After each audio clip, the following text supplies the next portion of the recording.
share some hypermiling tips for those of you who are still stuck with petrol cars, which will help you to basically make the best of what you've got. So I hope you'll find them helpful, and I'll just teach you some of the ones that I use quite commonly on roads that I'm familiar with. So we're coming up to a hill, which I could demonstrate a technique that I use quite a lot, which is one of my favourites, is the engine off while going down the hill. And we're coming up to a very good hill for that. You should check your car first and make sure that your car actually does have a good brake vacuum reserve. This car does. That's a Citroen C1, and it does hold quite a lot of brake vacuum, so I can apply the brakes quite a few times with the engine off before the brakes start becoming hard to apply. But again, only do this technique on roads that you know well. You shouldn't do it in towns really, because sometimes you may need to speed up suddenly, and you're not going to be able to do that while your engine's off. So we're just coming up to the hill just now. My engine's still on. I'm in 5th gear doing 30.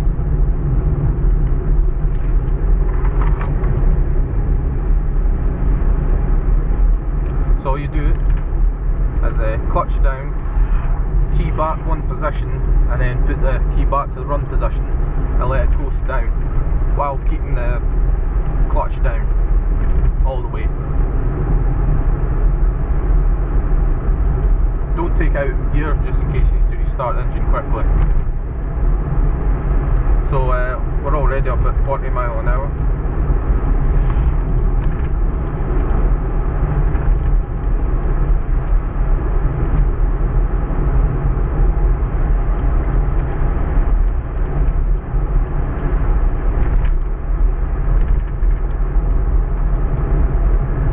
So we're almost at the bottom of the hill. When the car slows down a bit, maybe 35, I could restart the engine. So you just bring the clutch up quickly, put it down again, and then once you see the engine started, bring it up again slowly. Don't just bring the clutch right up once, because the engine won't start smoothly, and you restart it in 5th gear. If you're going, in this car, if you're going very much slower than 20 miles an hour, it doesn't always work. So make sure you're going over 20 miles an hour, or you just get used to your car, see what sort of speeds are acceptable.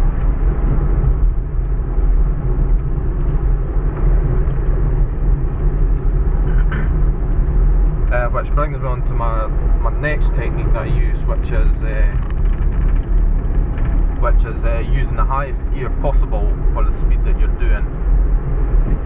So my gearing, what I use is on this car is from 0 to 10 miles per hour I'll use 1st gear, and from about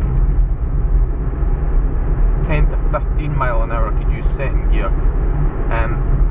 15 to 20 can be done in 3rd gear, and 20 to 25 is 4th gear, and 25 onwards is 5th gear. Now that's along flat ground.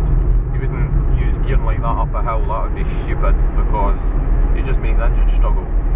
It's using the highest gear possible without making the engine struggle.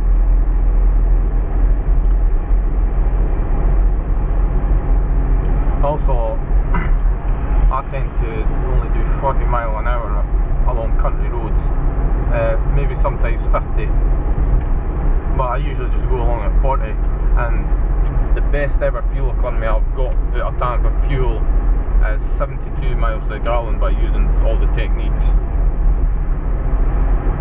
Another technique that I use is a lot as anticipation. So if I see a light ahead of me is red, I'll turn off the engine straight away. Or if I'm coming up to a junction where I know I've got to stop, like this one here, engine off now, and then I'm just braking gently.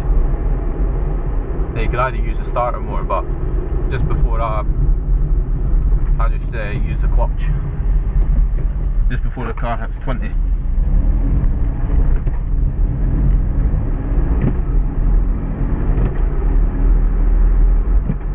And you maybe notice I change up the gears quite fast, and as soon as I hit 30 I'm already in 5th gear.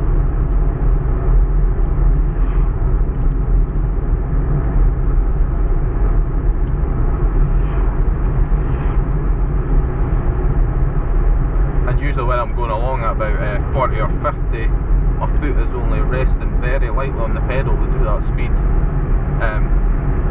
So you do notice it, like say if I was to do 70 I'd have to push the pedal quite a bit harder. It seems that the faster you go, it's exponential, you need exponentially more fuel to do it.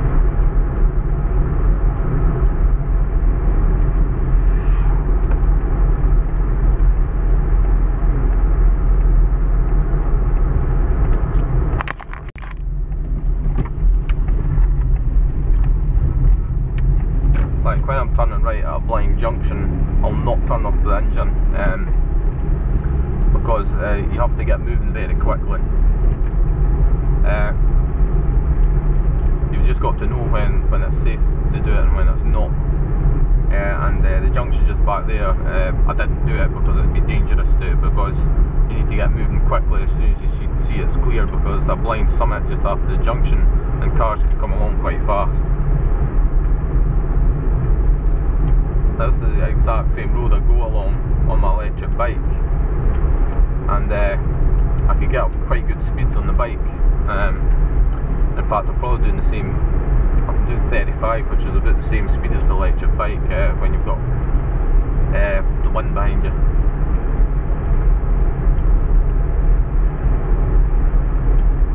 Really, it's all about keeping the revs as low as possible, and that's how you get these high fuel economies.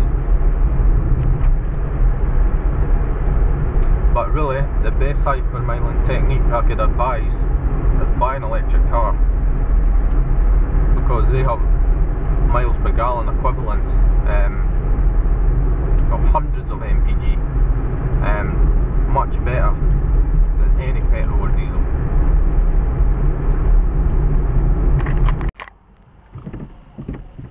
So there I just stopped to let cars pass, so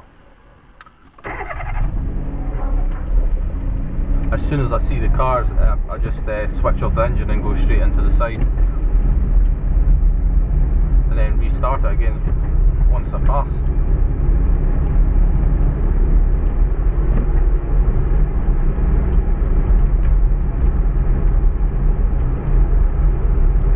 But I'd imagine that hypermiling an electric car would be you'd use a totally different set of techniques, and I'm quite looking forward to that.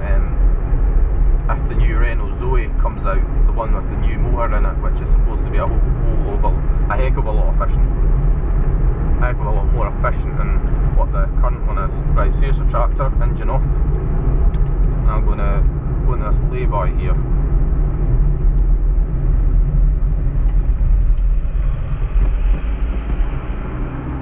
Restart.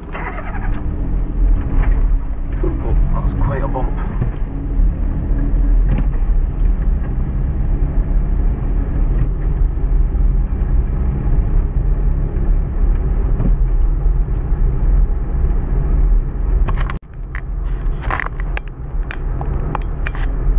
Another technique that I use, which helps especially in winter, is I've actually got a separate battery charger which actually runs the car's the whole electrical system. So that means that the alternator in this car is never actually doing any work. The alternator in this car actually doesn't work properly. It charges the battery to a maximum of 14 volts, which is too low. Even in cold weather, it will not charge the battery properly. So I'm taking advantage of that, because I'm plugging in a battery charger which is running off lithium-ion batteries, which is always putting out a higher voltage than the alternator can supply, therefore the alternator is doing no work. And that helps especially in the winter, because you have almost 400 watts of load that have to be supplied, your demister, your lights, window wipers and the heater blower motors. They use surprisingly quite a lot of power. And if you're running them off a separate power source, then that does help. It's all these things added together which could give you a really good fuel economy. Here's another hill. The idea on this hill is not to get up too much speed because you can't see what could come around the corner at the bottom. So I just let the car naturally speed up to 40 with the engine off, and then just keep braking so to keep it at 40.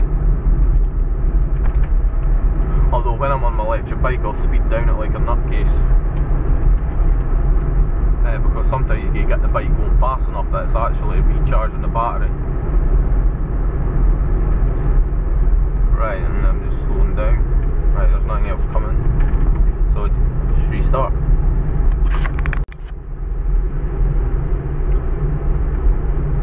So I'm actually going along this road here and the engine is actually off and I'm still doing 30 miles an hour. It is mostly downhill as well, which helps. And we're coming into the town of Kingsbarns.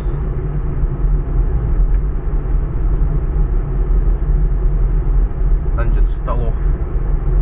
I'm doing about 26.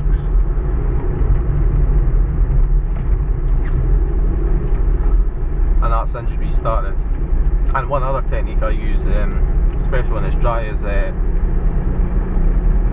try and coast around corners. I keep my speed up around corners as well. I'll usually take corners at about maybe 25 to 30 miles an hour,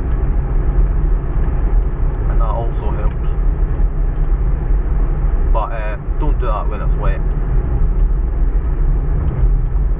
Right, and I can switch off my engine now again as I'm coming up to a junction where I have to stop at anyway.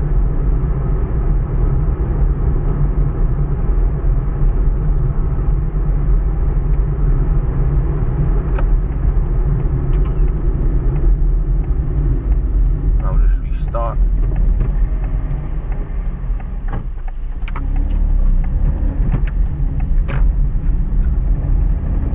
And there you go. Well, I hope you found that interesting anyway. I don't know, I hope it was at least a bit helpful, but just buying an electric car, that's my advice.